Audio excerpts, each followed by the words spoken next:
وَلَقَدْ يَسَّرْنَا الْقُرْآنَ لِلذِّكْرِ فَهَلْ مِن مُّدَّكِرٍ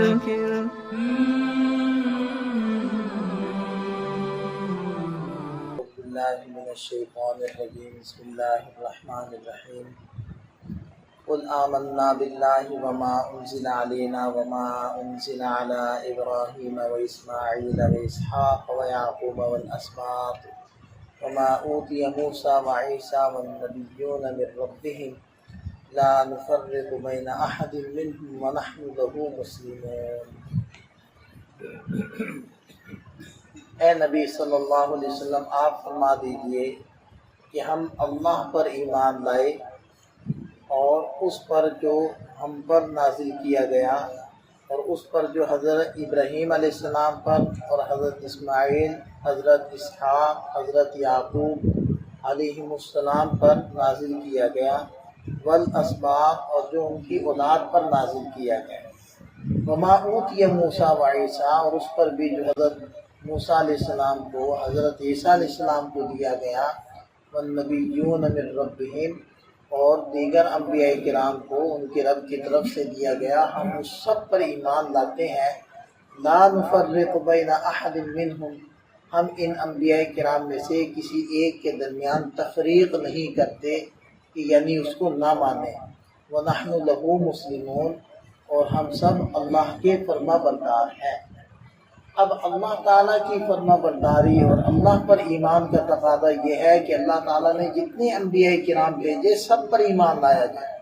اب یہ تو اللہ تعالیٰ کی فرما برداری نہیں ہے کہ اپنے من پسند یا کسی مخصوص نبی کو مان لیا جائے اور بقیہ کا انکار کر دیا جائے، تو یہ حقیقت میں اس نبی کو بھی ماننا نہیں ہے، کیونکہ اس نبی کی بھی تعلیمات یہی ہیں کہ سب انبیاء کرام کو مانا جائے۔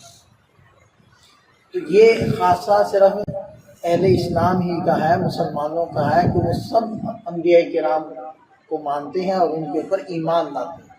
ایمان مفصل ہو، ایمان مجمل ہو، اس کا مفہوم بھی یہی ہے کہ سب نبیوں کو ماننا۔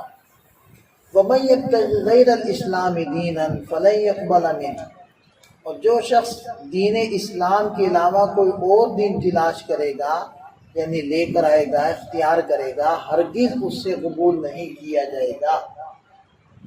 اسلام کا معنی ہوتا ہے تابعداری، اپنی گردن کو جھکا دینا، مان لینا، یہ اسلام کا معنی ہے۔ اور اصطلاحی اعتبار سے جو اللہ تعالیٰ نے تعلیمات اتاری ہیں آسمان سے، ان کو ماننا، ان پر ایمان لانا اور عملاً ان کو قبول کرنا، یہ اسلام ہے۔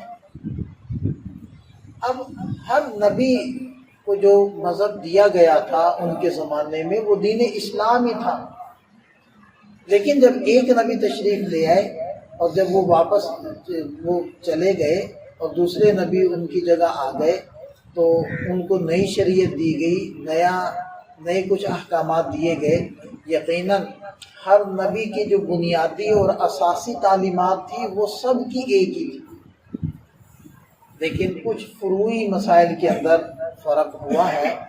تو اب نئے رسول اللہ کی طرف سے تشریف لے آئے اور فروعی مسائل کے اندر کچھ نہ کچھ فرق ہے۔ اب ان کا جو مذہب ہے وہ اسلام ہے، اور جو سابقہ رسول تھے وہ جو تعلیمات لائے تھے وہ منسوخ ہے، اب ان کو ماننا اسلام نہیں ہے۔ اب یہ جو جدید نبی جو تعلیمات لے کر آئے ہیں ان کو ماننا یہ اسلام ہے۔ تو اس لیے ہر نبی کی جو شریعت تھی، چاہے وہ حضرت موسیٰ علیہ السلام ہو، چاہے وہ حضرت عیسیٰ علیہ السلام ہو، وہ اسلام تھا۔ لیکن اخیر میں جب حضرت محمد صلی اللہ علیہ وسلم تشریف لے آئے تو آپ علیہ السلام کی شریعت نے سابقہ تمام شریعتوں کو منسوخ کر دیا۔ اب اسلام وہی ہے جو آپ علیہ السلام ذکر فرما رہے ہیں، اللہ کی طرف سے لائے ہیں۔ وَهُوَ فِي الْآخِرَةِ مِنَ الْخَاسِرِينَ اور جو دین اسلام کو چھوڑ کر دیگر کوئی اور دین اختیار کریں گے یہ لوگ آخرت میں خسارے والوں میں سے ہیں۔ کیف یہدی اللہ قوما کفروا بعد ایمانہم بھلا اللہ کیسے ہدایت دے گا ایسے قوم کو جنہوں نے ایمان لانے کے بعد کفر کیا، یعنی مرتد ہو گئے، یعنی وہ خود سے اسلام چاہتے نہیں ہیں، صحیح تعلیمات اور روشنی کو چاہتے نہیں ہیں، تو اللہ تعالیٰ کیسے ان کو ہدایت دے؟ ظاہری بات ہے سب سے پہلے تو بندے کی اپنی طلب ہے. وَشَهِدُوا أَنَّ الرَّسُولَ حَقٌّ، اور وہ اس بات کی بھی گواہی دیتے ہیں کہ رسول حق ہے، سچے ہیں، لیکن پھر بھی انکار کر رہے ہیں. تو ایسوں کو کیا ہدایت ملے گی؟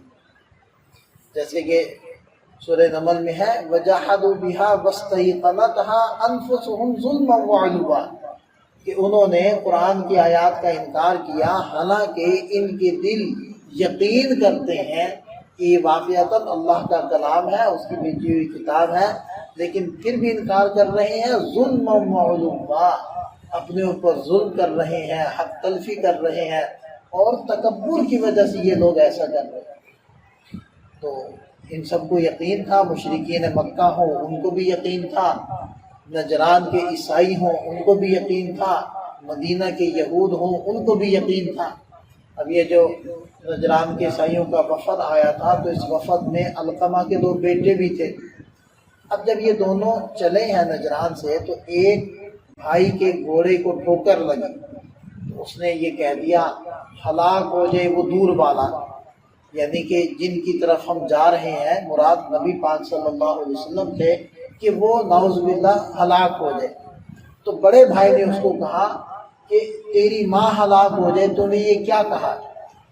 اس نے کہا کہ میں نے تو محمد صلی اللہ علیہ وسلم کے بارے میں یہ بات کہی ہے، آپ کو کیوں غصہ ہے؟ تو اس نے کہا کہ تمہیں پتہ ہونا چاہیے کہ وہ سچے نبی ہیں، اور ان کے بارے میں کوئی ایسی بات کہنا وہ اپنے عذاب کو دعوت دینے کے مترادف ہے. اللہ ہمیں معاف نہیں کرے گا، وہ پکڑ کرے گا. تو اس پر وہ چھوٹا بھائی کہنے لگا کہ پھر ہم ان پر ایمان کیوں نہیں لاتے اگر اتنا یقین ہے؟